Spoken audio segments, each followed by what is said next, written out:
You say that all whites are racist. Can you expound on that, please? Any white person who was born, raised, and schooled in the United States of America, if you aren't a racist, you're a miracle. Either that or you decided to educate yourself. Because education in this country is about white is right, brown's all right, black's got to stand back.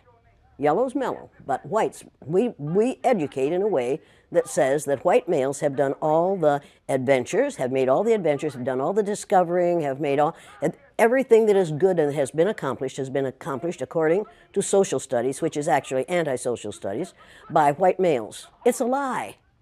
But we do that in order to maintain the myth of white superiority. The myth of race has to be maintained at all costs in this country. Because if white people have to give up the color of their skin as being something that makes them perfect, what do they have left?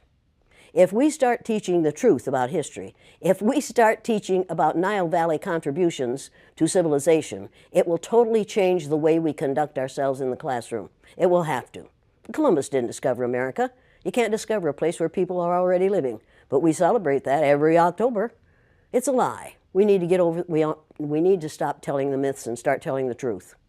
So when you tell people that they're racist, and it must have some kind of effect because most people will say, I'm not racist. I'm not a racist. Why, some of my best friends are black. Right. Yeah, and then you say, name one. Or this one, I don't see color. And when some woman says to me, I don't see color, I say, I knew that. If you saw color, you wouldn't dye your hair that way. Or I say, if you saw color, you wouldn't wear that shirt with those pants. I believe that you don't see color. It's an attempt to deny skin color. And it's an attempt to deny what's wrong with seeing the color of my skin. Is it all right for you to see me kind of pink? That's okay for me. I don't mind. And I suspect that you don't mind being seen the color you are. You have a right to be what you are. And until people in this country and people in this world get it into their heads that the first modern human beings that evolved on this earth were black women. They evolved in sub-Saharan Africa about 280,000 years ago, and every human being on the face of the earth today has the memory of those black women's genetic structure in their genes. Now, we don't want to admit that, but that's the way it is.